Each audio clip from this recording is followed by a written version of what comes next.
A quick new idea, daily, from the world's greatest TEDx talks.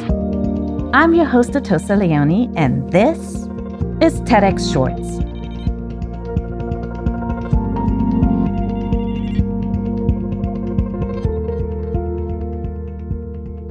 Hopefully you've had an experience where you've laughed so hard you've cried. But have you also witnessed an awkward moment that was diffused by a perfectly timed chuckle? Sophie Scott is a professor of cognitive neuroscience at University College London and the deputy director of the Institute for Cognitive Neuroscience. Today, she shares how and why laughter is an important social skill that we should all take seriously. Laughter actually is a very interesting behaviour. We tend to associate it with comedy and humour, but laughter is primarily a social behaviour. You're 30 times more likely to laugh with somebody else than if you're on your own. And frequently, this means your laughter happens when you're in conversation, because that tends to be what happens when you're with other people. And very often, that laughter is simply contagious laughter. You laugh just because other people are laughing. You just catch a laugh. And in conversations, we're still commonly not laughing at jokes and humour that aren't punchlines necessarily. We're laughing to show agreement. We're laughing to show understanding. We're laughing to show that we agree and we see where somebody's coming from. We share that experience.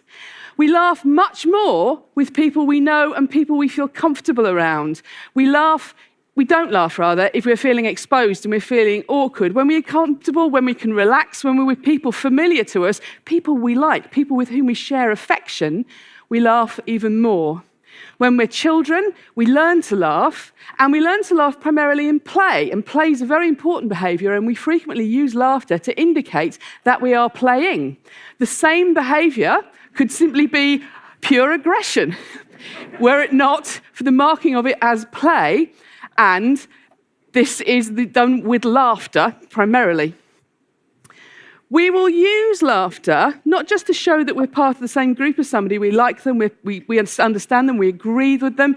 We will also use laughter to sort of show we understand that they may be trying to make us laugh. We pick up on their intentions. And we'll also use laughter to try and control situations.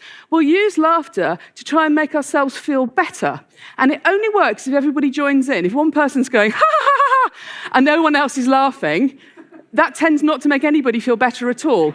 That if everybody joins in, laughter is actually an effective way of improving the positive mood of a group of people. And people can use laughter because of this link with sort of de-escalation from stress. People will use laughter to show that they're okay. I'm not angry that you've poured yellow paint all over me. I'm delighted. This is exactly how I hoped my day would go. Charles Darwin, very interestingly, got a lot of stuff right about the sort of how we started to look at emotions in the study of psychology over the next 150 years after his writing.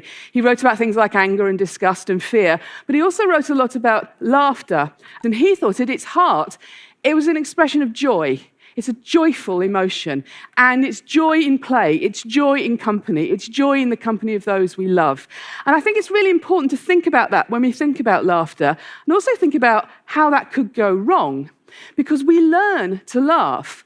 Babies will laugh when they're tickled or somebody plays peekaboo with them, but it's a behaviour we can encourage. We learn what laughter means. We learn to understand laughter, and we can see that going wrong. So this is a study that I did with my colleague Ezgi Widding at UCL last year, where we were studying teenage boys who are at risk of psychopathy. They have conduct disorders, and they are high in what's called callous and unemotional traits. They're not behaving well, and they don't care if they hurt people. And what we find when they listen to laughter compared to control teenage boys who are normally developing is that behaviourally, they don't find laughter contagious. They don't join in when somebody else laughs, and they don't want to join in when somebody else laughs. If we look at their brain, where normally when people hear laughter, you can actually see this priming response. You can see people getting ready to join in. They show a significantly reduced effect. Now, we don't know in this context if we're seeing this because those boys have always had a problem learning to laugh because of these conduct disorders and these callous and unemotional traits that they have. Has that affected how they engage with laughter? Or have they never had the opportunity to learn to laugh? Have they not been laughed with? Have they not been played with?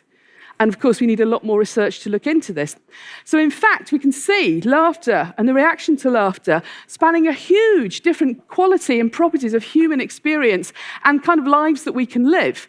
It can be an incredibly positive social tool, or it can be something that you fear, depending on your experiences. And this is a really important factor about laughter. Because laughter is about making and maintaining social bonds, people are very cautious about working out where they are in relation to that. And this does mean you can't just take a difficult situation and throw a squirt of laughter at it. You've got to make sure people feel included in that laughter. They're not feeling excluded or offended by that laughter. And this leads us back to perhaps a more important aspect of laughter.